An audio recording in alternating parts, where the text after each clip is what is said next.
یارانە کوردەوار وەختتان وەخێر. ئێمە وەکو ڕاپەڕینی کوردەواری سەربەخۆ وتمان کە هاتوینەتە ناو دەوران اتفاق. فرێک لە یاران ڕاپەڕین لەوانەیە نەزانن دەوران اتفاق چۆن ڕواتە بەرەوە و ئێمە چی ئەکەین و چۆن اتفاقە خۆمان ئەخەین لەم شۆڕشە کوردیەی خۆمان. من ئمڕۆ لەسەر پەیجە فەیسبووکیەکەم خبرێکم دانیا دا لەبەر ئەم مەطلبە کە محەممەد ڕزا حەیاتی مجری بێژەرە شەبەکەیە یەکە سیمای جمهوری ئیسلامی لە سەروبەندی دەوڵەتی تازە شکلگرتووی جمهوری ئیسلامیە. ئەم کاورە تەنیا کەسێک بوو کە لە سەدا و سیمای جمهوری ئیسلامی ئەیتوانی بە سەروسوێڵە تاشیاگ بێت و مهمترین خەبەرەکانی ئینقلاب بڵاو بکاتەوە. حەمە ڕزای حەیاتی تەواوی ئەوانەی کە عمریان نەگاتە عمر من لە بیریان تێ مەرگە خومەینیش هەر ئەم کاورە ئیعلامی کرد بە ئەم دەقە کە ڕوحە خوددا بە خوددا پەیوەست. ئەمە کێز؟ ئەمە حەمە ڕزای حەیاتیە. حەمە ڕزای حەیاتی ئیستە لە تەلەڤیزیۆنە ئێرانە فەردایە نوریزادە، دکتۆر نوریزادە، ئەوەی وا چهرەیەکی ناسریاگە بۆ خەڵکە کوردەوار، هەر لە کاک عەبدوڵڵە جوون و مستەفا جوون بۆ ئێوە خاس ئەیناسن. ئەم ئاغا کە گوویە چەڵکاو خۆرە دەوڵەتە عەرەبستانە سعودیەوە بە پوڵ عەرەبستانە سعودی تەلەڤیزیۆنی دانیاگە کە جمهوری ئیسلامی بکەوێ. حەمە ڕزای حەیاتی ئیستە پەخشە خەبەر ئەکا لەم تەلەڤیزیۆنە. ئەمە دوای کامە سناریۆ بوو؟ ئەمە دوای ئەو سناریۆ بوو وا حەمە ڕزای حەیاتی لە ناوی موساحبەیەکا لە تاران هەڵگەڕیاوە وتی گۆرانی بێژی مەحبوبی من ئێبیە.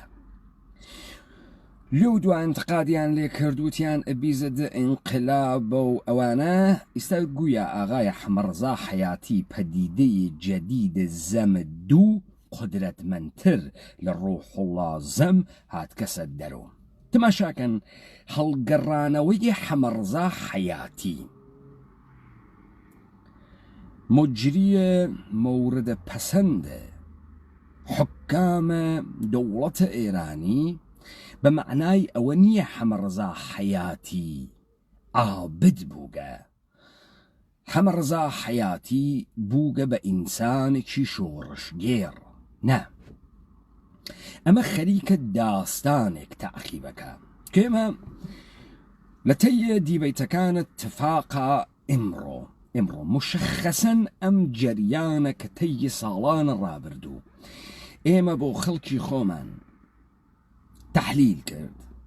باس ئەکەین. بزانن من بارها وتم کە تۆ تەحلیلە سیاسی بەر ئەم مەبنا ئەکەی، بەر ئەساسی یەکسری معلومات، دەیتا،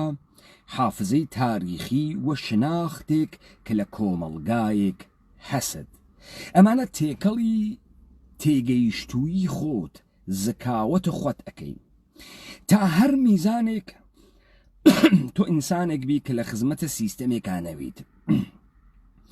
کارمەندی کەسێک نەویت و ئینسانێکی حەقیقی بینی حەقیقی بێژویت کە محاولە بکەی لە حەقیقەتا ژیان بکەی. بەو میزانە تەحلیلەکانە تۆ لە قەزایە ئەتوانێت دروست بێ. چون فرێک لەم تەحلیلانەی کە ئێوە ئەیوێنن تەحلیلانە کارمەندانە، تەحلیل هایەکە کە گۆڤارەکان، ڕۆژنامەکان، میدیاکان، تۆڕە کۆمەڵایەتیەکان قەرارە بیدەن بە ناوی زێهنیەتی ئینسان و خەڵکی کۆمەڵگای لەسەر ئامادە و تەیار بکەن. ئەمانە کارمەندن. مثالە دەم.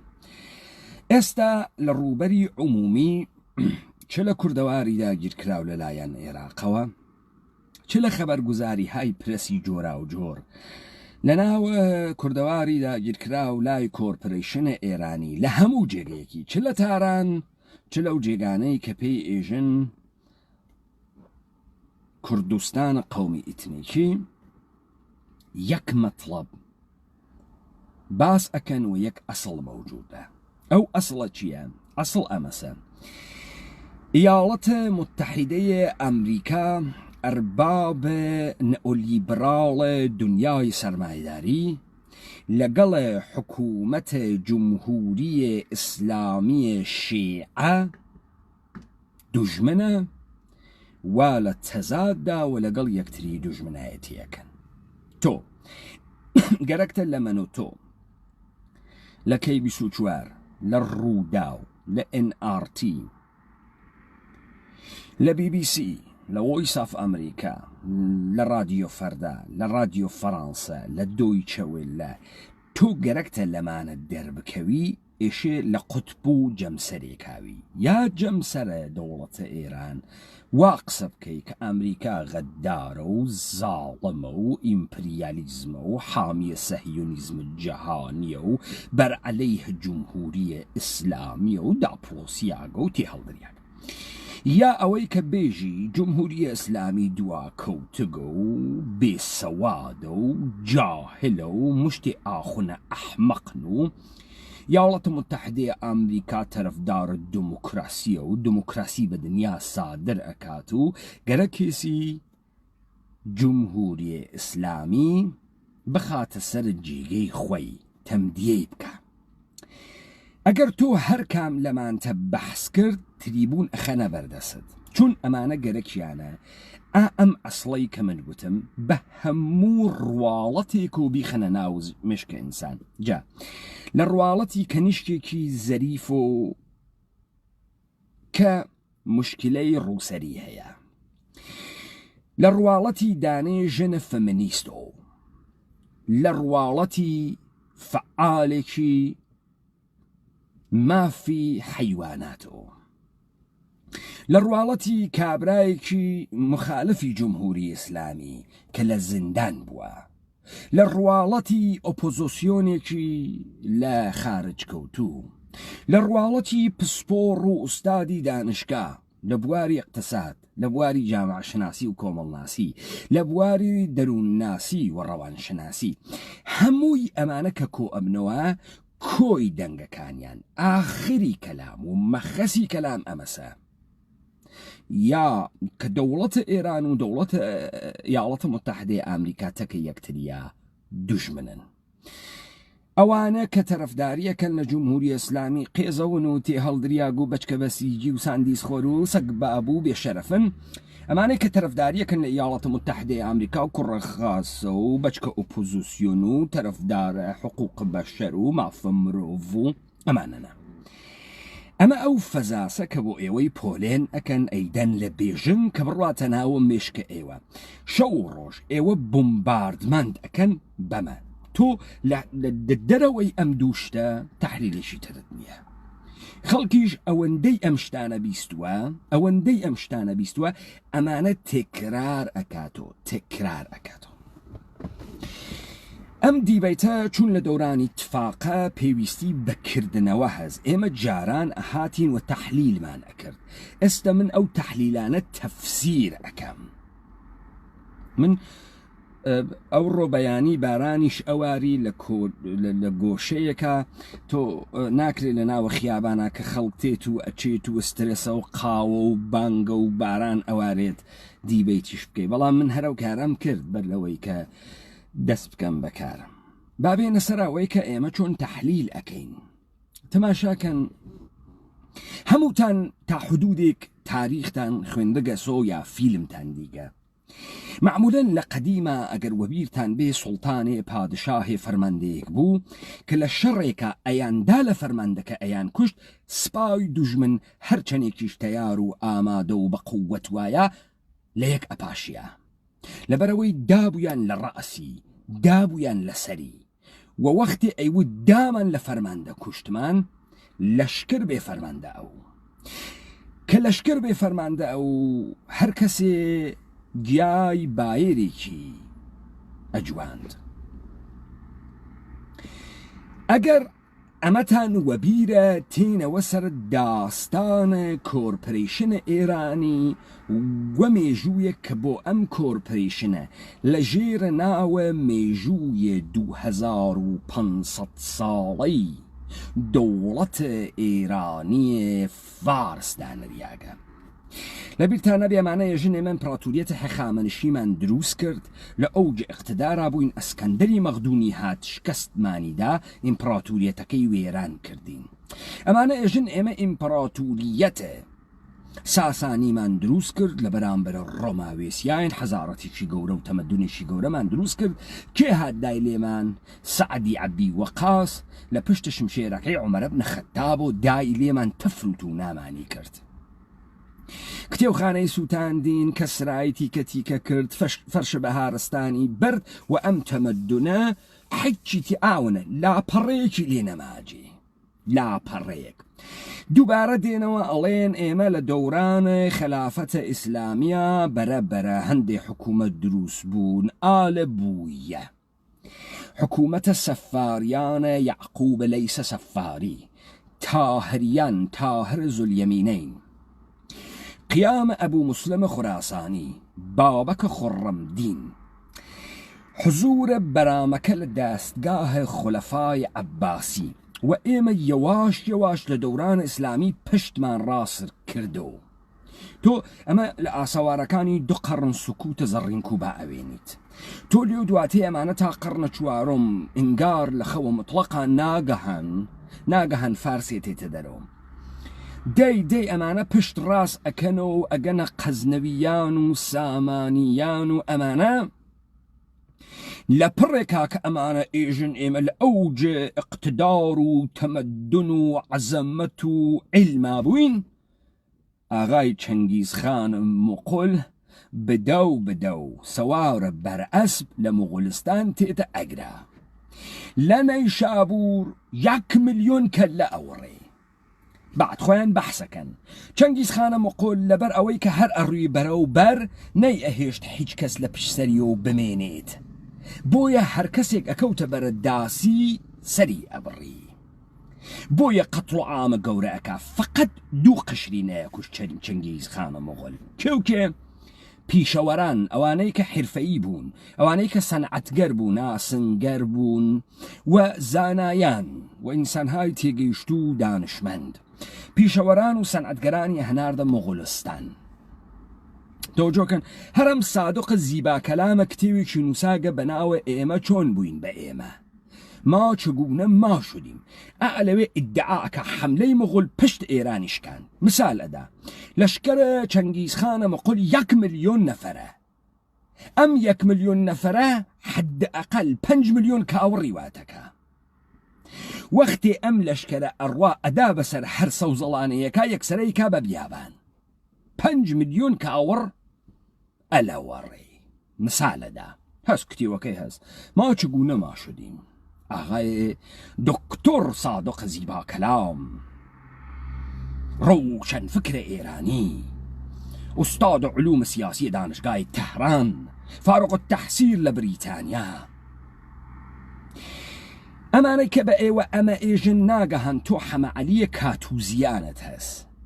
حەمە عەلیە کاتوزیان ئوستادە تاریخە دانشگای ئۆکسفۆردە حەمە عەلیە کاتوزیان تێزێ مەترەحەکە ئەوەی کە لە ئێران اتفاق کەوتکە ناوی ئستبدادە استبداد تەکە دیکتاتۆریەتە فەرقەکە فەرق استبداد ئەمەسە نەفەرێک لەسەرەوەی هەموو شتێکە یعنی لەسەرەوەی یاسایە لەگرا مەوجود نیە و خۆی یاساس بەڵام دیکتاتۆریەت مەجموعەیەکن کە کۆمەڵگا ئیدارە ئەکەن بەڵام قودرەتەکەوا لە دەستیانە ئەوەی لە ئوروپا اتفاقەکەوێت دیکتاتۆریەتە تا حدودێ بەڵام دیکتاتۆریەتی طبقەی مۆنارش ئۆلیگارش طبقەی ئەشرافیەت طبقەی مۆنارش و سەلتەنەت و طبقەی ڕەوحانیەت ئەمما ئەم سلسلە پادشاهانەیە سەرزەمینە ئێران مستەبدن بۆیە تۆ ئەوێنی لەم سەرزەمینە بە تعداد تو کە سەرت وەزیر ئەکوژرێت هەر لە داستانە حەسەنەکە و وەزیرە و گرتگە تا داستانە ئەمیر کەبیر بۆ چون سوڵتان وا لەسەرەوەی هەموو کەسێ پس وەزیر کوژی ئەکرێ ئەمای ئاغای کاتوزیان چی بە ئێوە ئێژێ ئایا حەماعەلیە کاتوزیان لەگرا داستانێتر ئەخونجنێت چی ئەخونجنێ حەماعەلیە کاتوزیان ئێژێ کۆمەڵگای ئێران کۆمەڵگای کولەنگیە کولەنگ یانێ زەنگن یانێ پاچ گویان لە ئێرانە ئەمڕۆ هەر ماڵێک کە تەمەنی ئەبێ بە 25 ساڵ خەڵک پێی ئێژێ کولەنگی یعنی داڕمیاک یعنی کۆنەبووک دەبێ بیڕۆخێنی سەر لە نوێ دروستی کەیتەوە ئەم تێزەی حەماعەلیە کاتوزیان یارمەتیە چی ئەدا یارمەتیە نەبوونە ئاسەوارە مادیە تاریخی لە تاریخە ئێرانەدا ئەمانە باس لە مەحموودە قەزنەویە گەردەنکەش نادرە ئەفشارە گەردەنکەش شا ئیسماعیلە گەردەنکەش ئیمپراتوریهای عەزیمە گەردەنکەش ئەکەن یەکدانە مستەلاویان نییە بۆ ئەم شا یەکدانە پەچە و تەوێڵەیان نییە ئەسپەکەی تیا بەستوێتەوە نێسی یەکدانە پردی نییە لە هەر ئاوایەکە کوێخای ئاوایەکی پردێکی دروست کردگە ئەم ئاغایانە ئەوەنە ئاسارە مادی لەم حکوومەتە پڕتم تەراقیان نییە ئێژە چی؟ ئێژێ هەر سوڵتانێک کە تێتە سەرەدەسەڵات هەر سوڵتانێک کە تێتە سەرەدەسەڵات ئاسەواری سوڵتانەکەی پێشووتری پاکەکاتەوە هەر کەسێکیش کە تێتە سەرەدەسەڵات ئێران مڵقە تەڵقە باوکێسی هەنە خۆیەسی ما بەقی مردمە ئێران ڕعیەتینی نۆکەرینی ئەتوانێ دەخڵ و تەسەڕف لە گیان و ماڵ و ناموسیان بکات بۆیە تەمامە ئەم سەرزەمینە وەکو زەمینە خۆیسی ئەی وەخشێ بەعیدێ و تەبەقەی ئەشرافە خۆی دروست ئەکات لەگرا اتفاقێکە ئەکەفێ حەماعەلیە کاتوزیان ئەمە ئێژێ لە ئێرانە ئەشرافیەتە متەداوەم دروست ناکرێ کە تۆ جەدەن دەرجەد ئەشراف زاوی تۆ لە ئوروپا کۆمپانی ئەوێنی 500 ساڵ تەمەنێتی 400 ساڵ تەمەنێتی جەدەن دەرجەد ئەمانە گۆڵدسمیتن گانسمیتن ئەمانە مەشروب سازن وەلێ تۆ ئەمە لە جێگەیەکی ترا ناوێنی ئەو ئێژێ سەمەرەیە ئەم پێشکەوتنە ئوروپا هەبوونی ئەشرافیەتی متەداومە دعنێ پشتە سەریەک بەڵام ئەم اتفاقە لە ئێران ناکەفێ من گەرەکمە بە خروجیە بگەم ئەمە ئەقەبەی هەست کە تۆ بە ئەمە ئەگەی ئەمانە مەقولەیەتر کە باس ئەکەنە مەسەلە ئوروپا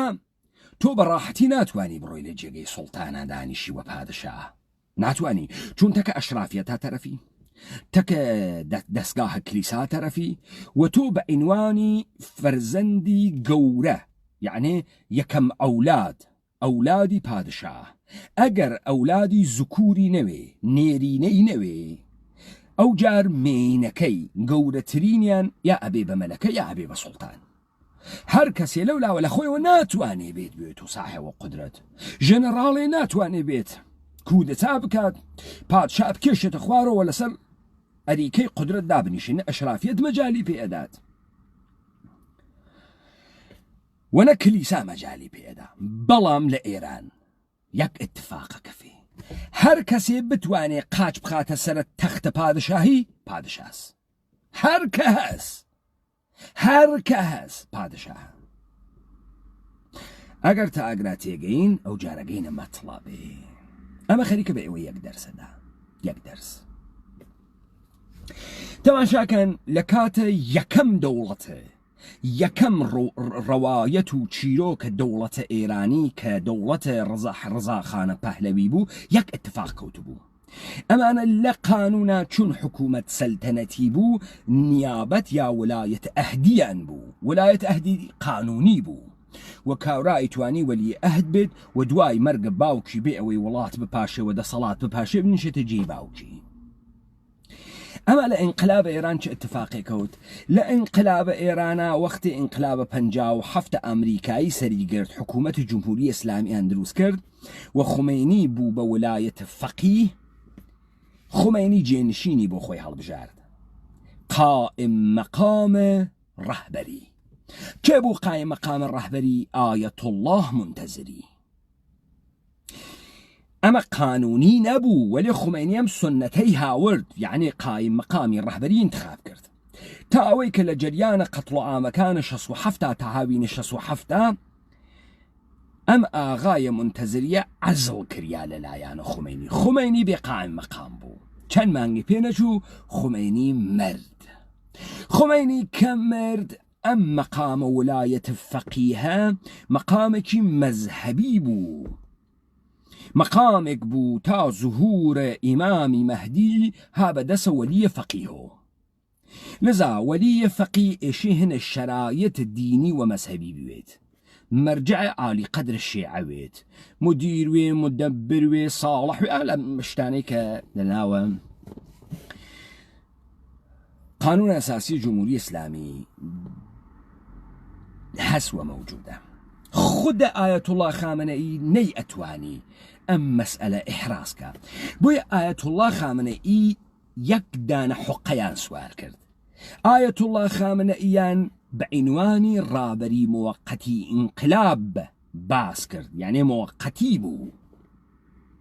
ئەم کارەکێ کردی ئەحمەی خومینی کردی ڕەفسنجانی کردی دەی دییان لە یەک نەپاشیا و مەراجع تەقلید شیعە مخالەفەتیان نەکرد و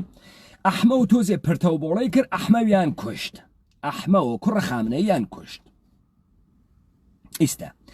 ئەمەی کە من بۆ ئێوە بەحسم کرد یەک خروجی هەست تا ئێوە بتوانن تەحلیل بکەن تەحلیل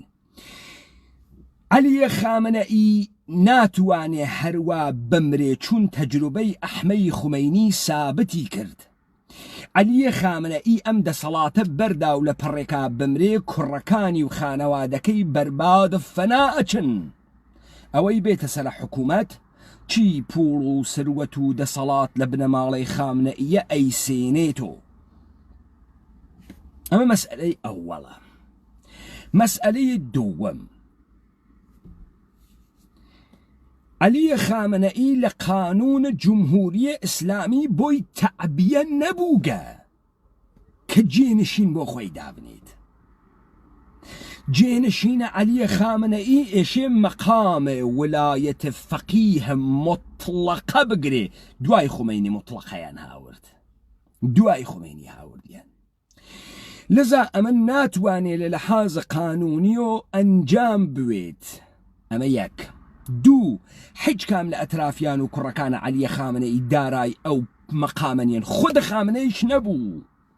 خودە خامنەیش مەرجع تەقلید نەبوو بۆیان دروست کرد ئێستەیش فرێک لە مەراجع تەقلید شیعە ملیان نەدا بە خامنەی من جملە ئایەت الله منتەزری من جملە سانعی من جملە موسەوی ئەردەبیلی ملیان نەدا بە خامنەی کە ڕەهبەرە حەی و حازرەکە ئەس چە بڕەسێ بە کوڕەکانە ئاغایە عەلیە خامنەئی ئای عەلیە خامنەئی یەک نەفەری لەبەر ڕێگا بوو لە لەحازە سیاسی کێشەی بۆ دروستە کرد وەزنێک و ئەم ئاغا هەڵەسا و دائەنیش لە گیرفانیا خاترەی خومینی تعریفە کردو ئیمام گفت و ئیمام میات و ئەم ئاغا هەرچی جنایەت و کردی و تا ئەم خامنەی نیاوە ئەوێ کێ بوو عەلی ئەکبەرە هاشمیە ڕەفسەنجانی بۆ خاتری ئەوەی کە تەکلیف خۆی و مناڵەکانی مشخص بکات ئەلبەتە ئەمە ئەربابە گەورە هاوردگێسی ئەگەر ایالەتە متحدەی ئەمریکا نەوایە خومینی سەگە کێ بوو بتوانێ ئەم جامعە بخوا و حەپەلوشیکە سەگە کێ بوو بێ ئەوەی حەچێکی کردوێ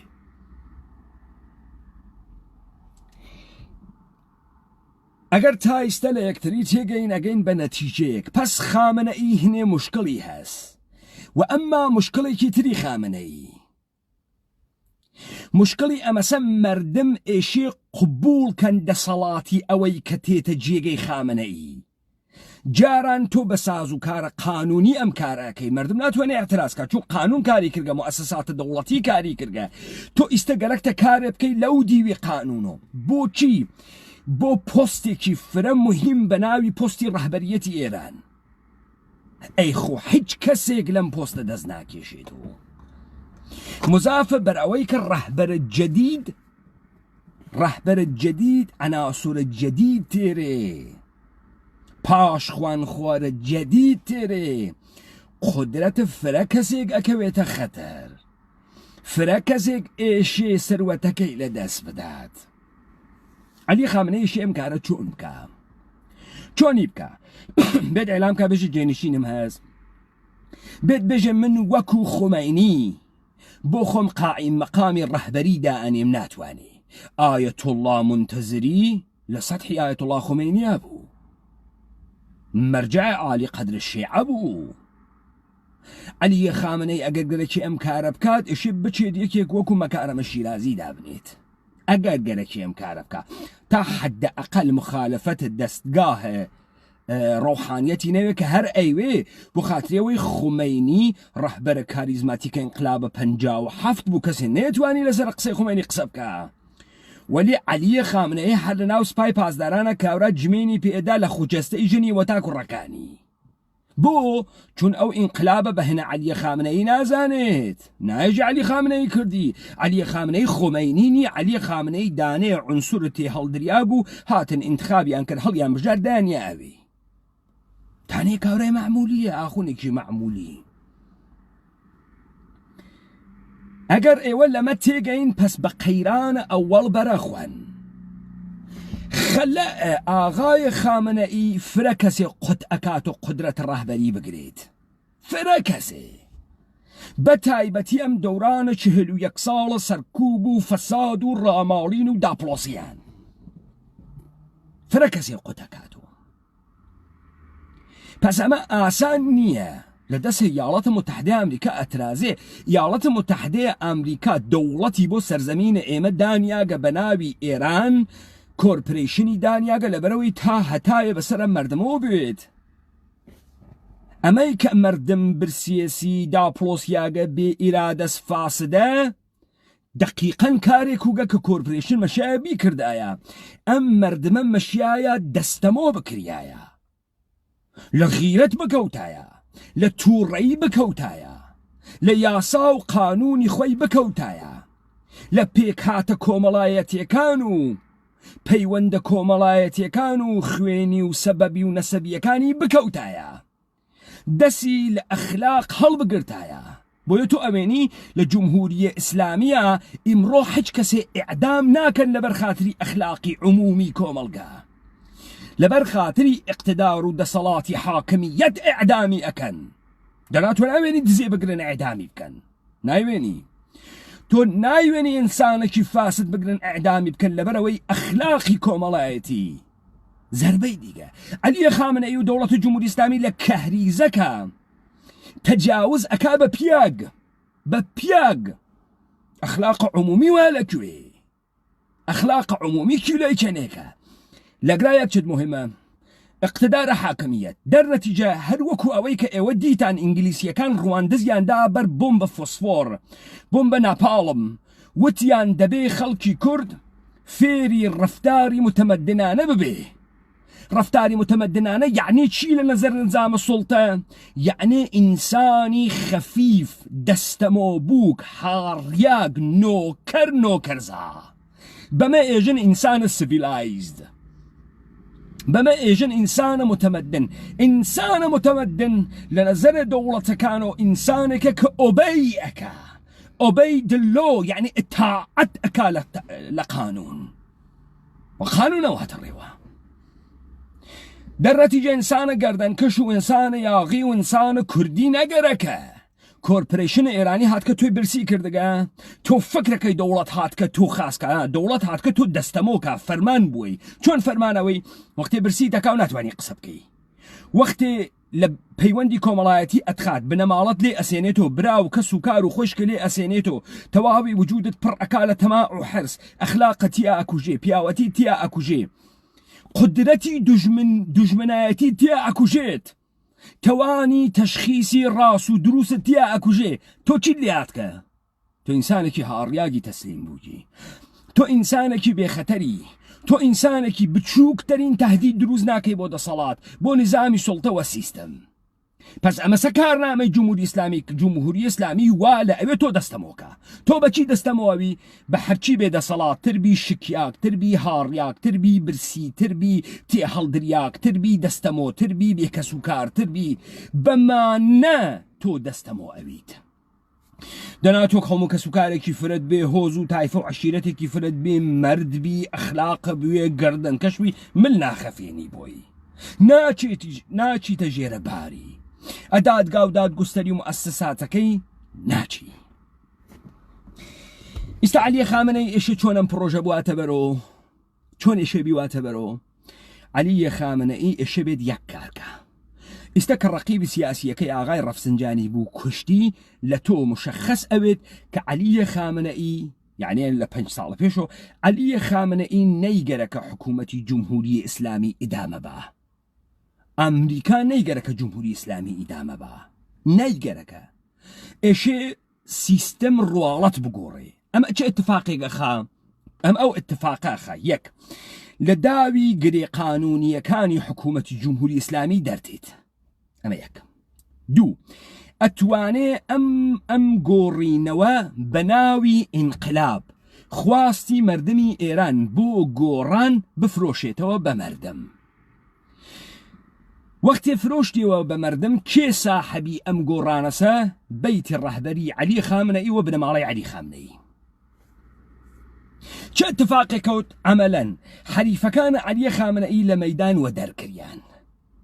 دوو مردمێک کە بەرپەنگ دریاگە سۆ دەسەڵاتی نەماگە هێزی نەماگە قودرەتی نەماگە عەقڵی نەماگە جاهل کریاگە تەوەهومی پێ ئەدەی ئێژی تۆ ئیستە ئازاد بووگی تۆ فرە پیایە مهمێ بووگی حەز کردگە بەمەی کە ڕووسەری فرە بدەی تۆ فرە پیاگێ مهمێ بووگی و تکتە دموکراسی تۆ فرە ئینسانێ مهمێ بووگی و تکتە من فعال جامعەی مەدەنیم ئیستە خوا هەڵی ناگرێ ئەم ڕووسەریانە ئێوە فڕەتان ئەدا ئەم بەحسانە ئێوە ئەتان کرد ئەم ئاگرانە ئێوە ئەتان کوژاندۆ ئەم ژینگە پارێزیە ئێوە ئەتان کرد ئەم ئەعترازات و ڕێپێوانە هەفتەپە ئێوە ئەتان کرد ئێستا ئەزانی بووگە بەچی دەوڵەتە ئێران عەقەبنشینی ئەکا خوا هەڵی ناگرێ ئیتر برا ئیتر وا ناوێ ناکرێت ئیتر مردم فشاری هاوردگە مردم فشاری هاوردگە و حکوومەتی جمهوری ئیسلامی نەگەرەکە و حەزی پێ ناکات و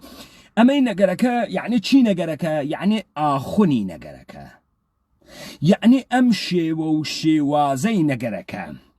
یعنی حکوومەتی شەریعەتی نەگەرەکە بەڵام ئیقتدار سیاسیەکەی گەرەکە مردم گەرە کەسی باوەگیان لە ناوی شارەکانە ئێران بە سوورەتە عەمەلی هۆتلێ دروست بکرێ لەسەری بنووسێ فاحشەخانەیە مەرجان مەسەلەن کافە کابارەیە ئیحسان مەسەلەن گشتیشی لە خیابان ناومینی ژوو بکاتە پێ و هەڵخات و داخات و ئەمە ئیتر ئینقلاب کریاگە و خوا هەڵی ناگرێ فرەقاسەوە دەی عەلی خامنەئی بۆ ئەمە ئێشەی چی بکە عەلی خامنەئی ئێشەی یەک پۆلێنێکی ئەوانەی وانە بەردەمیا و ئەتوانن کێشەی بۆ دروست بکەن دەست پێ بکە بە کێ دەسی پێ کرد بە ڕەفسنجانی دەسی پێ کرد دوو ئێشێ مردمێک کە خەسیاگە مردمێک کە ئیرادەی نییە مردمێک کە دەستەمۆ بووگە مردمێک کە هیچ ئارمان و ئیدەئالێکی نییە مردمێک کە ئەخلاقی نەماگە کۆمەلگایە کە ئەخلاقی عمومیتیان نەماگە دزی عیب نییە حیزی عیب نییە خۆفرۆشی عیب نییە بێکەرامەتی عیب نییە فقط برسیەتی عیبە وەلی تۆ با برسی شووی خاسە خوا هەڵی ناگرێ ئەمە ئەم مردمە تەکان ناخوا خۆ دەی تۆ ناتوانی ئەمە بفرۆشی تۆ بەم مردمە بە عنوانە خواستە مردم تێی چی ئەەکەی تێی بۆ ئەم مردمە خواست دروست ئەەکەی ئەها لە بەرنامەی بەرنامە کاک مەبدەئیان کردووە سجن بعد کاورایان هاوردوو لە دەرەوە کاورا فێری دروشم کریا و دروشمەکە چی بوو چیتان ئەوێ جەماوەر نان و جەواز و ساوەر چیتان ئەوێ جەماوەر نان و جەواز و ساوەر پۆلیسەکەی ناوی سجنەکەی مەبدەئیش ئەوە خۆمان فێرمان کردووە باشترین دروشمە خۆمان فێریمان کردوون باشترین دروشمە چیتان ئەوێ جەماوەر نان و جواز و ساور موچە موچە موچە موچە ئەوەسە ئەمە کێ فێری کردگەن ئەمە یەکێتی فێری کردگەن ئەمە کێ فێری کردگەن ئەمە پارتی فێری کردگەن ئیستا کێ لە ئێرانە فێر بووگە ڕووسەری دەربێرێت و چوارشەمە چرمگەکان و مەسیحە عەلی نژاد و بەڕاستی و ئەمە کێ فێری کردگەن سپای پاسداران کێ بۆ دروسەکە سپای پاسداران تێت تەبەرزەدیت بۆ دروسەکە ئەمانە گشتیان چی ئێژن گشتیان ئێژن ئیرانێ مافرە خۆشە و ئیرانێ مافرە خاسە و ئێمە فرە دموکراسین و ئێمە فرە دموکراتیکین و سکولاریزممان گەرەکە و بەڕاستی و حەزی پێکەین و یاڵەتە متحیدەی ئەمریکا فرە خاسە و ئەم جمهوری ئیسلامیە ناکارەمەدە و جمهوری ئیسلامیە دزە و کاورای کاول عەلی خامنەی و جمهوری ئیسلامی تەپی داگەسەمە لە تۆ 85 ملیۆنی کردگەسە ناو سجن ئێران خەریکە ئیدارە ئەکا و دای ئەدۆشێت تۆ کاورایەکی معمولی تێ هەڵدریاگی تۆ بە عەقڵە ئەگا عەلی خامنەی ناشێ وا بکە عەلی خامنەی بە عەقڵی ناگا تۆ چووگیتە دانشگای پەیامەنور لیسانسە شەڕکەیەکە گرتگە عەلی خامنەی ملیۆن وەکو تۆ حازرە نۆکەری بکەوە بە نۆکەری نایگرێ ئەو نافەهمێت تۆ ئەفەهمی ئەو تەپیداگەسە سەرە ئەم جامعە سوارەمە لە تۆ بووگە ئەو نافەهمێت تۆ ئەفەهمی بۆ دەست لەم تەوەهومە هەڵناگری بۆ پێت وایە ئەو نافەهمێوە تۆ ئەفەهمی بۆ پێت وانیە ئەو خەریکە تۆ ئەخەڵەتێنێ لەبەرەوەی گیرفانە بکوتێ وەسە ژنێکی زەریفە دەمگێل دادەگیان چ شیرینت و مەحشەڵڵا لەو بەرۆک و سینە و هەنە خوەتە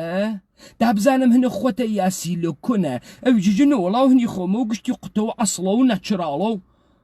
تەواو خەڵەتێنێ وەکو ئاوی خواردن خوکارێکی نییە لەبەرەوەی تۆ داڕەمیاگی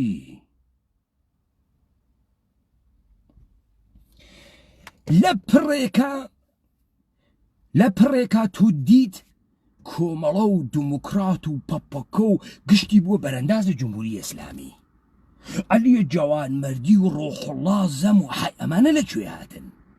من سوعالم کرد پرسیارم لێیان کرد کاک عەبدوڵای موحتەدی تۆ چۆن بوویتە بەرەنداز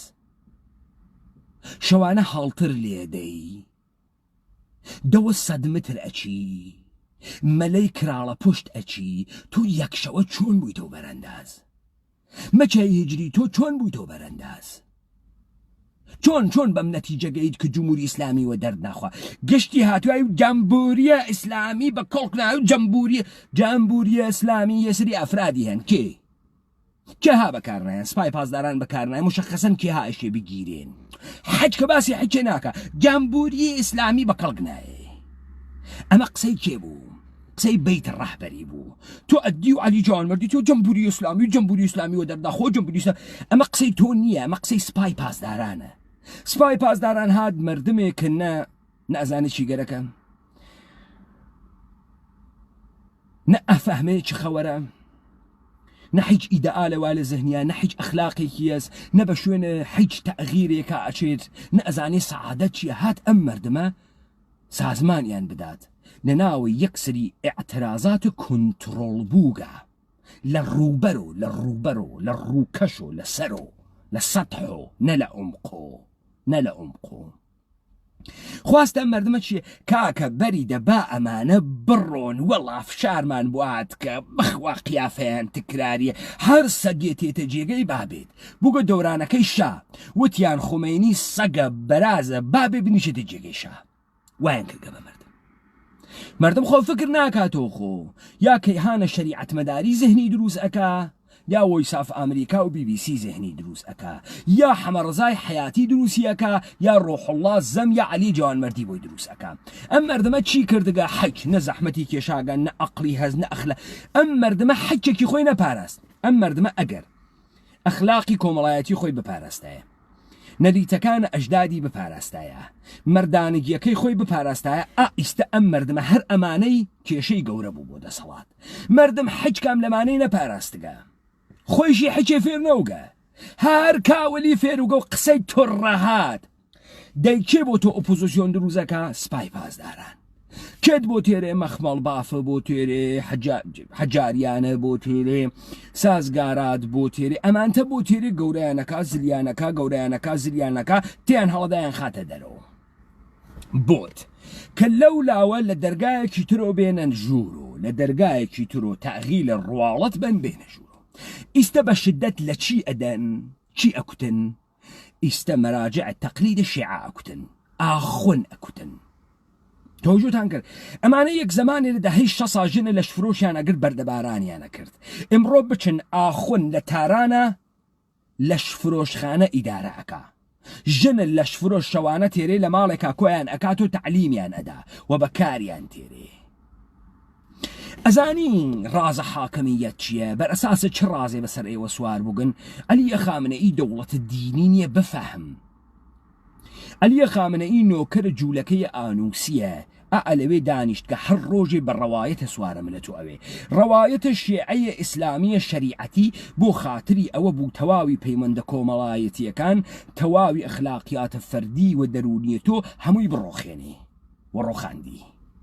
ئیستا فازە تر لە دەوڵەتە ئێرانی دەست پێکە خۆ ئیستا یەک کێشەی گەورە مەوجودە لەگرا ئێشێ تەمامە ئێران باوەڕ بکات کە ئینقلاب ها بەڕێوە نیروی سپایی نیروی بەسیجی نیروی ئەمنیەتی ئیتلاعاتی مەراجع تەقلید شیعە پەیرەوانە مەراجع تەقلید شیعە مردمی عادی کۆمەلگات گشتی ئێشێ باوەڕ بکا کە ئینقلاب بووگە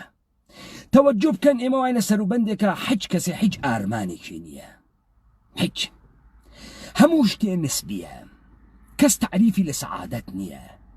هیچ کەسێ باوەڕی بە ئینقلابی گەری نییە گشتی باوەڕی وە خەمزە و نازکردن و تیژیە نگاه چاوە پڕ لە غەمزەس و گشتی باوەڕی بە چۆلەکە و سووت بولبولی و ئەم جۆرەشتانەسە بعدەم جامعە چۆنە گۆڕێ خب بۆتی ئەگۆڕن چیەکەن تێن اعترازاتە سنفیت بۆ دروسەکەن دا ئەگرنە مەلی یەک دانە کارخانەی نەیشەکەر کارخانەیە نەیشەکەرە هەفتەپە چواردانە تێ هەڵدریاگە کارگەر تێرن حەیتەرانیان پێکەن وەی نەیشەکەر ڕۆ باوکە ڕۆ نەیشەکەر ڕۆ مشتێ ئەنتەر بە ناوە کۆمونیزمە ڕادیکاڵ لە دەورە ئەم نەیشەکەرە کۆوێتەوە دا ئەنیشن ئیعترازاتە کامیۆنداران دروزەکەن بابا لەم دوکانە عەتاریە جمهوری ئیسلامیە لە حەرچی کالاز دەسەکەوێ لە بانە سفرە و بۆ ڕاخەن و بە تەنیا جەم مەهێڵەوەم شەو زریانەم شێرێت و پێ لە قەمپیا کێشێت و برسیمانە و مردین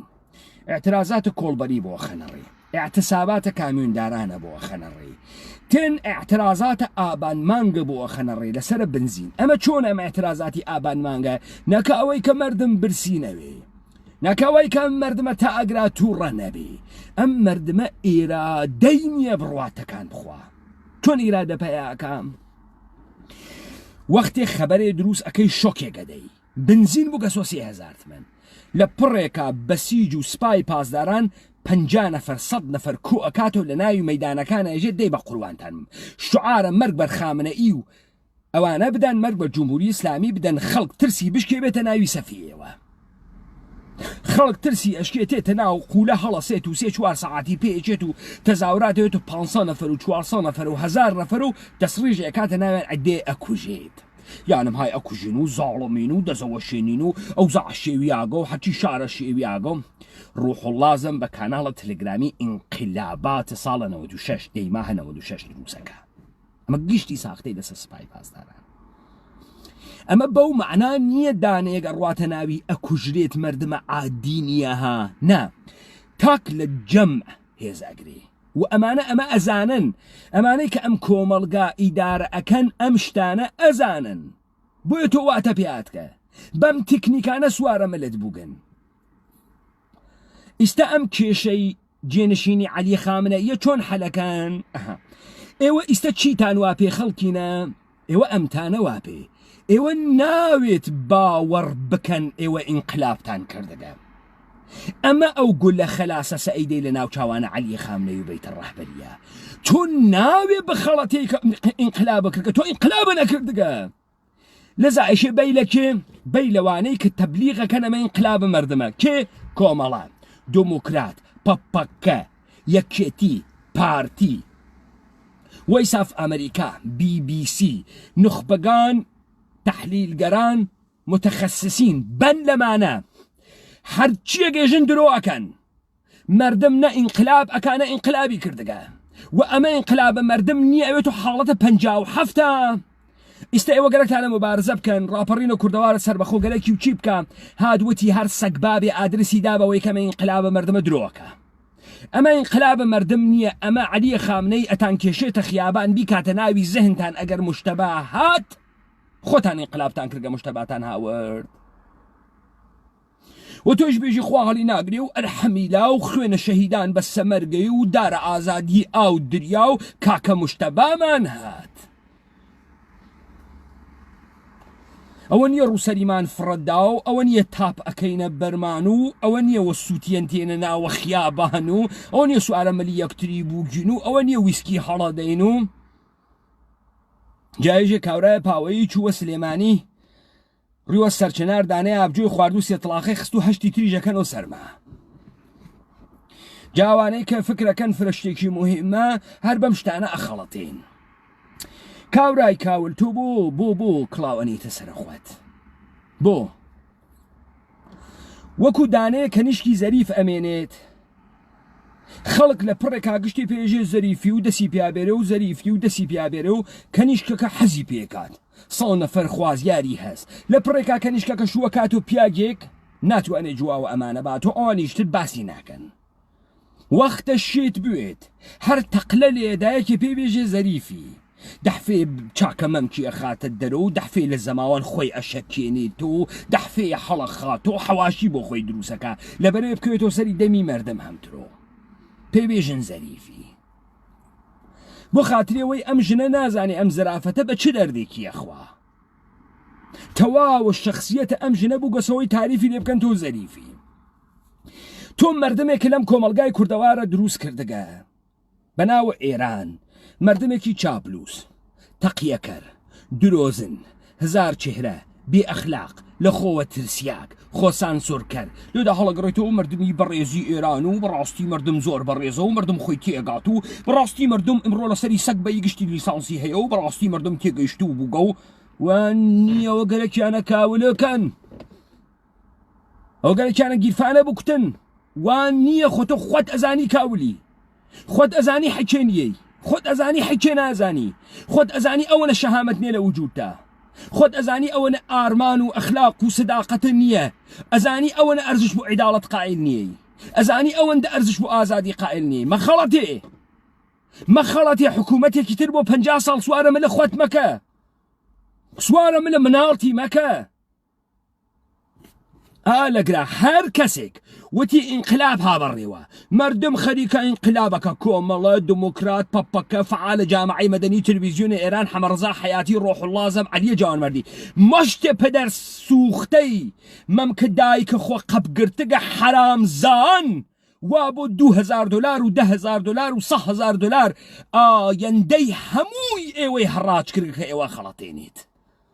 ئەمانە گشتی دروست کردیاگەن بە چهرەهای مختلف و توێژێژی خواڵی ناگردی جوانمەردی درۆکە حەمەڕزا حەیاتی درۆکە تەماشایەکەی فەقرە تەماشایەکەی برسیەتیە تەماشایەکەی دۆلار گران بووگە تەماشایەکەی دەرەتانە زندگی بۆ نەماگە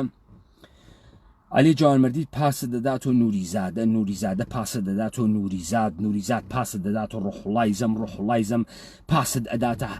تەبەرزەدی ئەداتە دەس عەبەی موحتەدی فڕەدەداتە باوەشە حەسەنە شەریفی و مچەی هجری فڕەدەداتە قۆڵە جەلالە تاڵەبانیەت خاتە دامە لە پەکەکە وەختێ تەماشای قسەی گشتیانەکەی گشتی جەمبوری ئیسلامی نەگرەکە و خۆحەڵی ناگریت و تەغییرات وە لە ڕێ و خەڵقخەریکە و بە فعالیتە مەدنی و ئەیوەنە بەرەوە حەزی پێکن و فدراڵیان گرەکە و فدراڵیان نەگرەکە و فەرمانداریان گرەکە و فەرمانداریان نەگرەکە دەمە قۆپانیان گرەکە و دەمە قۆپانیان نەگرەکە زوانیان گرەکە و زوانیان نەگەر ئەمە گشتی لە تایف الحەیانە گشتی بازیە ئێمە تێن و ئێوە ئێژین لە جمهوری ئیسلامیە ئاغای ڕەفسنجانی نەیتوانی هەڵسوڕاوی مەدەنی بێت کوشتیان سەگ باب تۆ چۆن نەتوانی هەڵسوڕاوی مەدەنی بی بێبێژی وە خامنەی یا برەوە جەفا کن یا بیاوە وەفا کن چۆن تۆ ئەتوانی ئەم کارە بکەی گەلەکمان یەک سوالکەین دواوەکەی ژێمەسە تۆ دروست کریاگی ئەم کارە بکەی بۆ دروست کریاگی ئەم کارە بکەی بۆ خاتری ئەوەی باوکی من قبولکە ئینقلاب کریاگە باوکی من چۆ قبولەکە ئینقلاب کریاگە وەختی دەرەتانی لێ ئەتەنەوە وەختی تەنگەکە ڕائەکێشن وەختی فەزاکە تەواو قورسەکەن پوڵ نییە نان نییە خەڵک ڕەشدا گەڕیاگەسۆ ئومیدی نەماگە ئارزووی نەماگە حەجێکی نییە حەج زاتیشی نییە خۆی باوە کوشت زاتیشی نییە 4 نەفەر بکوژێ زاتیشی نییە بڕوایەخەی زاڵم بگرێ زاتیشی نییە هاوارکە لە پڕێکا پێژن خوا هەڵی ناگرێمە تۆ برسێتی و کێشاو پوڕێ پاکەتی سیگارە نەو ئەلیە خامنەئی قەرچ بووە ڕوێ خۆیە چون تۆ سیگارە نەو بیکێشی هەر لە خۆیەوە قرچ بوو تەواو خواهڕی ناگرێت و ئەو زعخراو بوو بابا ئەمریکا تەنگی کردو لێ بابا ئەمریکا تەنگی ئەکات و تا خاست تۆ شانەکە پانکەی تا خاست تۆ دەستەمۆ بوویت تا خاست تۆ بکەویتە داوی تا خاست تۆ شلیکەی بۆی وات پێکە پێی ئێژن پرۆسەی دەستەمۆکردن پێی ئێژن پرۆسەی خەساندنە تۆ تا ملهوڕی نەکەی ئەها چۆن ئەسپێکی وەحشی ئەگرن دەستەمۆی ئەکەن تا زین ئەکەنە سەری پشتی تا زین ئەکەنە سەری پشتی تا سوارە ملی ئەوەن ئەها چۆن دەستەمۆی ئەکەن ئەووا تۆ دەستەمۆ ئەکەن دەمۆ ئەوەسن پوزە و ئەوەسن ئەوکەنە جێگەیەک ئەو وەستە قەیدارێک سوارە ئەون تێ هەڵەدەن شلاقە لێدەن برسی دەکەن تێرت ئەکەن تا تۆ دەستەمۆ ئەویت و دەستەمۆکە کردیای ئەو جارە زین سوارە پشتە ئەکەن هەوسارەکە ئەگرنە دەست و تۆ ژیورتمە ئەچیت و ڕەقسەکەیت و باز ئەدەیت و هەڵەخەیت و ئەویش دەسەوە مشتی جۆ ئەگرێتە بەرە دەست دەمت تۆ جۆکە بخۆیت و شەوەرەکە بخۆیت و مەسکەی وات پێەکەن پەس ئەمە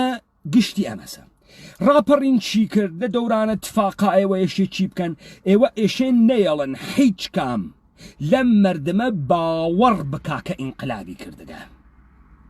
مەگەر ئەوەی کە با لە ئەساس و بنیاد دەوڵەتە ئێرانی و ئەو ڕۆژەی کە گەرەکیانە جێبەجێ بکەن و بێژن خواهڕی ناگرێ و ئینقلاب بوو مردم مسلح بدا لە تەمامە مؤسساتە دەوڵەتە ئێرانی یەک نەفەری دەرنەچێ یەک پاسدار دەرنەچێ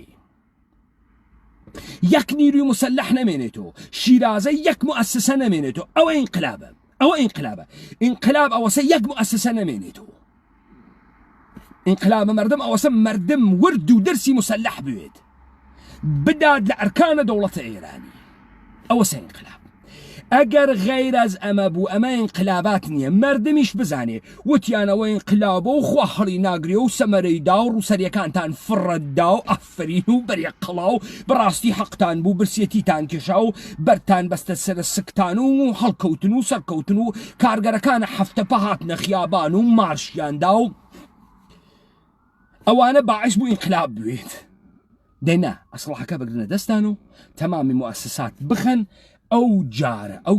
کە ئینقلاب دروست بوو ئێمە ئەزانین چییە وەلێ ئەگەر هاتن وتیان ئینقلاب کریاگە و خەریکین ئەی گۆڕین و ژیانتان خۆشەوێ یاڵەتە متحدەی ئەمریکاوێت و ڕفێقتەکمانە ئەڕۆینە ناوە بازرگانی جیهانی سنوورەکانە ئێران ئەکرێت و ئینحیساراتی ماشین لا ئەچێت تۆ ئەتوانی ماشین بسێنیوە $200 خەڵەتان دیتیان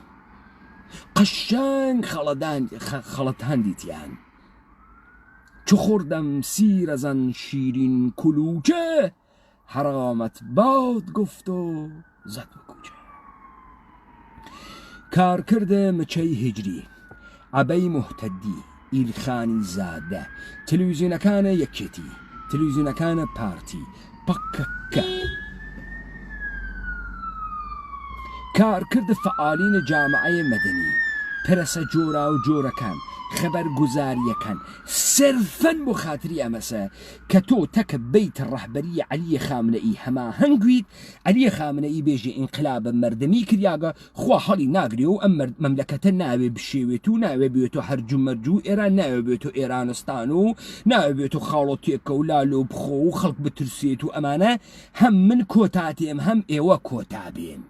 بکەن لە ڕێخوا باشە من جمهوری ئیسلامی ئەگۆڕم و سدای پای انقلابرا شنی دەم و دەخوا هەڵی ناگرێت خۆ من هەروە ئاسان ناچمە کەنارەوە یا بوێسن لەگەڵ تانکەکانمان شەڕ بکەن یا من کاکە مشتەبای کوڕم تێرم و ئەوێ تۆ سەلتەنەت و سەلتەنەتە کاکە مشتەبا و هەڵی هەی ئەکەویت و بیرە قسەی کێ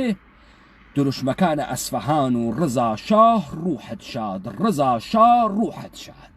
ئەمە ئەوەسە یاران ڕاپەڕین لە اتفاقە ئەم کارە ئەکەن بە تەمامە قودرەت لە تریبوونەکانە دەوڵەتە ئێرانی بدەن ئەوەی قسەکە لە تەلەڤیزیۆنا وا لەگەڵە دەوڵەتە ئێرانیە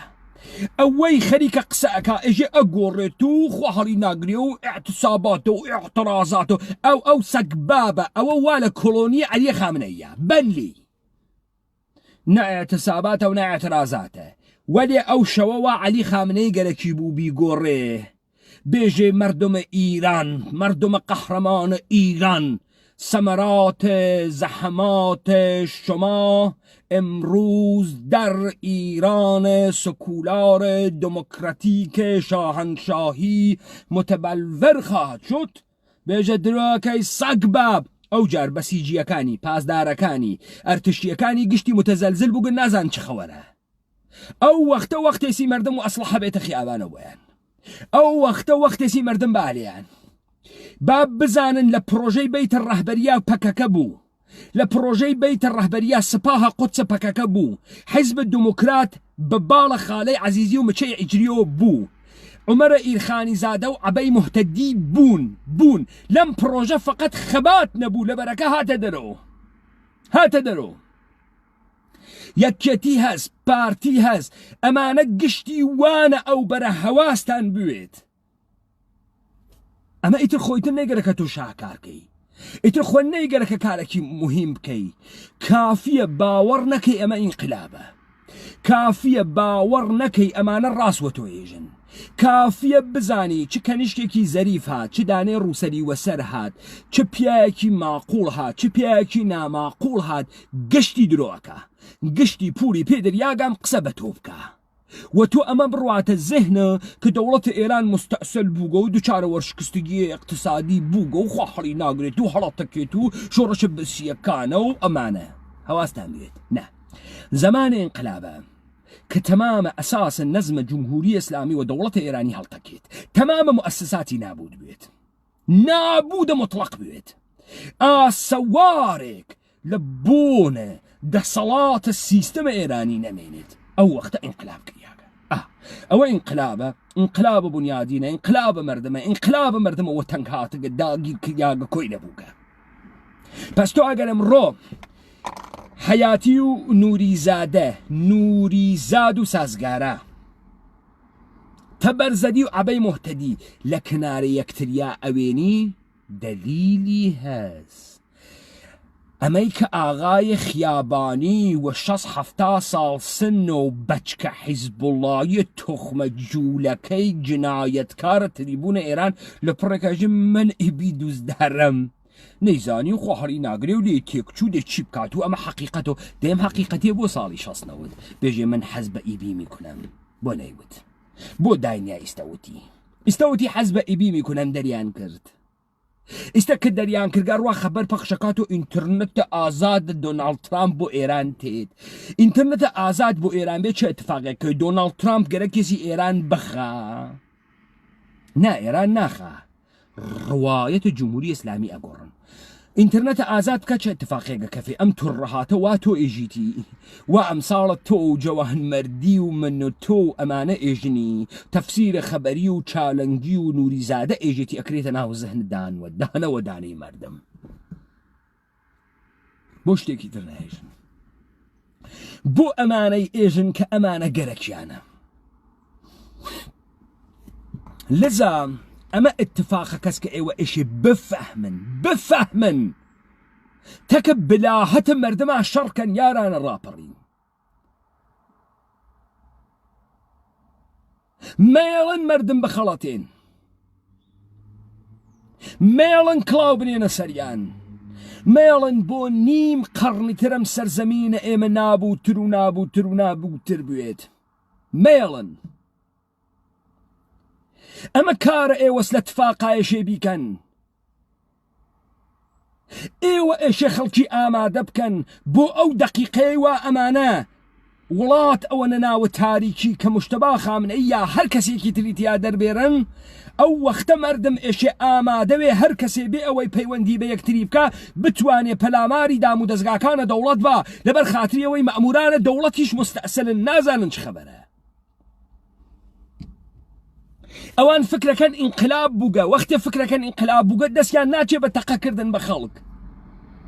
ئەو وەختەچە کە ئێوە ئێشێ بزانن ئینقلاب نەبووگە ئینقلاب لەو لەحزە دەست پێکا کە ئێوە پەلاماری ئەوانە دەن. ئەوە تەئاترە ئینقلابە، تەئاترە تەغییر و گۆڕانە. یارانە ڕاپەڕین ئێشێ لەسەر ئەمە کار بکەن، لەسەر سازماندەهیکردنە مەردم لە قەدەما ئەوڵا ئیجازە نەدەن هیچ تەحلیلێک خارج لەم تەحلیلە ئێمە کردمانە اتفاق بکەفێ. ئێمە نایەڵین عەلیە خامنەی ئەم کارە بکات، یا ئێشێ بێتۆ شەڕ لە داخڵە خۆیانە یا ئەوەی کە بردیانە ناوە تونولەکە ئێشێ ئێمە ئامادەوین موسساتە دەوڵەتە ئێرانی نابودکەین. پس ئەوەڵین کارێکە ئەکەن موسسات لە زەهنە مەردەما نابودکەن، ئیجازە مەدەن هیچ کام لەم تەحلیلانە جێگەی خۆی بگرێت. ئەوانەی ئەوان منزورمەها هاو هەفتە پێ ئەترازاتەکە و ڕووسەری فرادەین و ئێمە قارەمانین و ئیعتیساباتمان کرد. ئەها جمهوری ئیسلامی دادە زاراتان بۆ دروستەکە بۆ دروستیەکە، بۆ زارا ئەگری و زمانە دایکی و زمانە فاسۆنی و زمان لە هەچ شتە مهمترە و گاوجێکی ئەحمەقە بۆ تێرێ باجی زارە گرتگمانە و فعالیەتە مەدەنیکەن و هەشتەک بە نەقەی خشتەک و بیدەنە دەرەوە بۆ ئەم کارەکە. گەلەکێ بێژێ بابا خەباتی ئاوا معنی هەست حاڵیتانە ئەوە خشتەکتان داقەی هەشتەکتان کردە ناوی خشتەکتان ئاگۆڕیا ئاگۆ خواڵی ناگرێت و ئەوە نەو سێرە فەرمان بە خشتەک و هەشتەک دەراورد لە ئێدام، ئەوە نەو باجی زارای تێ هەڵدریاک بۆ خاتری زوانێ فاسۆمی نجاتماندا، هەروەش عەلی خامنەیمان لاورد، هەروەش جمهوری ئیسلامیمان لاورد. و تۆ خواد مناڵی کێ مناڵە؟ من ئەم دیبەیتاناکەم بۆ یارانە ڕاپەڕین ئەوەڵەن هاوڕەنجم دۆزی گەسۆ، دووەمەن مەتنە ئینقلابیم بۆ ئێوە دروست کردگە، سێوەمەن خەڵکە خۆمان کە زوانی نەبوو فێرە زوانم کرد، چوارمەن پەردەم لە تەوتەئەکانە دەوڵەت لادا، پەنجمەن دیبەیتەکانە ڕاپەڕینە کوردەوارە سەربەخۆ هەر کامیان موشەکێکی بالستیکە بە ڕۆح دەوڵەتە ئێرانی و ئەربابەکەی ئەمریکا نایەڵێ بەرنامەکانی بڕاتە بەرەوە. لەناوم مطلقاتێکا کە ئەمانە دروستیان کردگە کەنیشکی زەریف و کەنیشکی محەجەبە و ژنیتی هەڵدریا گوف و مۆنیزم و پیای پرۆفەسۆر و ئینسانە ئۆپۆزیسیۆن گشتی خەریکە یەک قسەکە یەک دەنگ هاوارەکە ئێژە گشتی درۆکە و دەنگە ئێمەین. ئەم دەنگە ئەساسە دەوڵەتە ئێرانی هاورگە سەر لەرزە، ئەم دەنگە یەک دەنگە قەوی تەمامە وزەی ئەم سەرزەمینە تێتە ناوە کەلامە من و هاوارەکە و تێتە دەرەوە. نایەڵێت ئەمان ئەم کارە بکەن، یەک دەنگ دەوڵەتە ئێران بەدەستی ئەم دەنگە و گیری کردگە شکستی خواردگە و قسەکانە ئێمەش ڕاست و ئیستە مشتی حرامزای درۆزن ئەهەنێری قسەکانە ئێمە فاسدکەن. ئاخرین کەلام یارانە ڕاپەڕین مەیەڵن خەڵکی فکرکام شام مورتی بازیە کارە ئینقلابی ئەوەسە دەقیقەی ئاخر وەختی ئەڕۆن ناوی تونولەکە بیگۆڕن خەڵک بزانێ ئەمە ئینقلاب نییە، ئینقلاب ئەوەسە دەست بۆنە ئەسڵحە بێنە خیابانەوە بۆیان جا هەر تەغییرە گەلێکە سوورەت بگرێ قبولی نەکەن کە حەل بووگە و خوا هەڵی داگرێت و گەین بە مافو خۆمان و حەزی پێکەین. ئەمە درۆی مطلقە، ئەمە داستانی ئینقلابی 57 بابزانن، ئەمە مهندسی کریاگە تەواوە دنیاش گەلە کۆمەی کردگە بەر عەلەیهمان، ئوروپا کردگێسی ئەمریکا کردگێسی تەواوی دنیا گەلە کۆمەی کردگە کەرمان کەن، سواری ملمان بوون، دەستەمۆمان کەن. پس دەوڵەتە ئێران ئەترسێت، دەوڵەتە ئێران لەوەی کە تۆ باوەڕ نەکەی ئینقلابە ئەترسێت، چون ئەو لەحزە وا گەرەکێ بێژێ جمهوریە ئیسلامی نەما خەلە قودرەت دروست ئەوێ وەسە تیرەکە وا لە کەوانەکە دەرچوو دای لە فەرماندەی سپا و شاکەی دوژمن کوشتی فەورەن ئێشێ بڕواتە سەر جێگە بوێسێ بێژێ جمهوری ئیسلامی گۆڕیا وەسە ئیستە تۆ لەم وەزعیەتەوە تمەنە ئێران تێتە خوار ماڵێکە هەست، ماڵەکە 2 میلیاردەکە وەلێ ئەترسی ماڵەکەت بفرۆشی ئیستە فرۆشت و ڕۆژی بعدی ماڵەکەی خۆت ناتوانانی بسێنی تۆ 4 میلیارد. لەزا تێی چی ئەەکەی؟ تێ ئەچی ماڵێکی تر ئەدۆزی تۆ و 2 میلیارد ماڵەکەی خۆتیش مامەڵاکەی وە 2 ملیارد قەت قەوڵنامەی ئەم ئەنووسی و مطمئین ئەوی 2 ملیاردەکەی ئەم ئەگری ساعەتێ تر قەوڵنامەی ئەوێکیش ئامادەست بڕۆی ئیمزایکەی ئاوا کارەکەی چون ئەگەر ماڵە هەڵ نەبژاردوێت و قەوڵنامە و نەنووسیوێت 2 ملیاردەکە یەکشەوە تێتە خوارە دووبارە دەوڵەتە ئێرانیش واسە ناتوانێت ئەعلام کا جمهوری ئیسلامی لەبین چوو تا ئەوەی کە فەورەن بێژێ جمهوری ئیسلامی دەرئەسەر ئینقلاب لەبین چوو مزاکرات گەی بەو جێگەی کە ئێران سکولار و دموکراتیکە خەڵک بێتە دەر و فیکە بکێشێت و قڕبا لە پشت بام و خوا هەڕی ناگرێ و سەرکەوتین و برسێتیمان کێشا و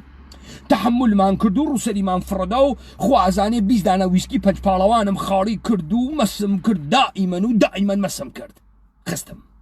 نه وانیە پاشنەی ئاشی لە ئەم پرۆژە ئەو وەختەسە وا گەلەکیانە بیگۆڕن وەختێ گەلەکیانە بیگۆڕن سەربازیان دەستگای ئەمنیەتیان سپای پاسدارانیان ئەرتشیان نۆکەرە کێ بووگە نۆکەرە دەستگاهە ویلایەتە فەقیه بووگە یەهۆ هەوسارە ئەرباب بەرەدرێت بێ ئەربابەکرێ لە خۆیشی ئەترسێت چەند نەفەر تەحتە ناوە جنایەتکارانە ڕژیمە گوزەشتە ئەگرن لە خۆی ئەترسێ نازانێت چی بکە بەریانداگە ئەویش وەکوێوە ئەترسێ ئەو وەختەسە ئێوە ئەتوانن تەبەنەم لەسەری بیگۆڕن ئەوە ئینقلاب نییە ئەوەی کە ئێوە ئەیگۆڕن ئینقلابە پس یاران بزانن مێڵن ئەمانە ئەم چهرانە بە عینوانە ئینقلابات بفرۆشن لە دەوران اتفاقا بۆ ئێوە دەرکەوت ئێمە بۆ هەر کەس هات تەحلیلی کردوتی ئێران ئینقلاب هابەڕێوتمان درۆکە وەکو سەگ بۆ چون نەمانگەرەکە لەو دەقیقە لەو چرکە ساتە مێژوویەی وا گەرەکیانە جمهوری ئیسلامی بگۆڕ خەڵک فکرکە ئینقلاب کردیاگە و ئینقلابەکە هینی خۆیانە نا خەڵک ناوێ بزانێت دەبێ حتا ئەو جێگە ئەها وەختی فەرماندەکەی وەختی ئەرتشە مەسەڵەن ڕۆم نشان ئەدا فەرماندەیە لەبەرەوە ئەوێسێ لە ناوە گلادیاتۆرە سپەڕەکانی گرتووتی هۆڵد یانە بیگرن وەختی نزیک بۆوتی ئێستا ئاگر لیاندن ڕاپەڕین ئەوە فەرماندەهیەکایەژێ هۆڵد سپەڕەکانتان بگرن هۆڵدیکەن بۆ کەی بۆ ئەو وەختە وا گەرەکێسی ئیمکانیەز ئینتەرنێت قەت کە ئێمە دەستڕەسیمان بە ئێوە نەبێ وەلە ئێوە لە پێشەوە ئەزانن 5 ساڵە ئێمە دیبیت بۆ ئێوەکەین لە پێشەوە ئەزانن هەرچووە ناوە تورنیری تاریکێکە وتی گەرەکێ بگۆڕێ بێژن درۆکە نەگۆڕیاگە بڕۆن بیگۆڕن ئەو وەختە سپای ناتوانێت تەقەکە ئەرتشی ناتوانێت تەقەکە پادگانەکان بگرن گۆم حتا قوڵتر وێمەلەی خۆشترە دوژمنایەتی ئێشێ تا سەر ئەسقوان بیکەی دوشمن ئێشێ لە زەبری کار دەکەت بترسێ تا چۆکت بۆ دابدات ئەنا محیبەتە پێ ناکە دەس بردە ئەسلحە دەبێت تا ئاخرین فیشەک تەقەکەی و بیکەی و نەترسی ئەوە ئەو کارەسە کە ئێشێ بیکەی پس لەم دەورانە یارانە ڕاپەڕین یارانە کوردەوار بزانن لای ئێوە ئەترازێت لای ئێوە ئەترازێ و ئێمە ئیترازێنین و ئێمە نایەڵین یاڵەتە متحدەی ئەمریکاش بێتە پشت دەوڵەتە عەلیە خامنەیی نایەڵین ئەم کارە بکات گو ئین کە تا ئیستە نەمانهێشت گو ئین کە پارەکە نەمانهێشت و لەمە بەبعدیش نایەڵین ئەم قدرەتە بە ئێمە دریاگە ئەمە باتڵکەینەوە و باتڵی ئەکەینەوە ئەم قدرەتە بە ئێمە دریاگە ئێوە فەرماندەهی ئەم شەڕەی ئێوە بکەین ئەم ئینقلاب و قیامەی ئێوە بکەین پس مشەخەسەن کارێک ئێوە ئەیکەن ئەمەسە نایەڵن هیچ ڕسانەیەک هیچ فەردێک هیچ حیزبێک زەهن ئینسانە کوردی منحرفکە کە اتفاقاتە نزیک ئایەندە سەمەرەی ئینقلابە مردمە نه بمەحزێ گەرەکیان و بێژن ئینقلابە ئێوە ئەزانن ئەمە ئینقلاب نیە ئەمە دروست و خەڵک ئامادەکەن بۆ فازە بەعدی کە خەڵک ئینقلابکە ئیستا خەڵک ئینقلابکە خەلای قدرەت بۆ چەند ساعەتێک یەک ڕۆژ دوو ڕۆژێ دروست ئەوێت لەو خەلای قدرەتە بیشێوێنن لای ئێوە خۆش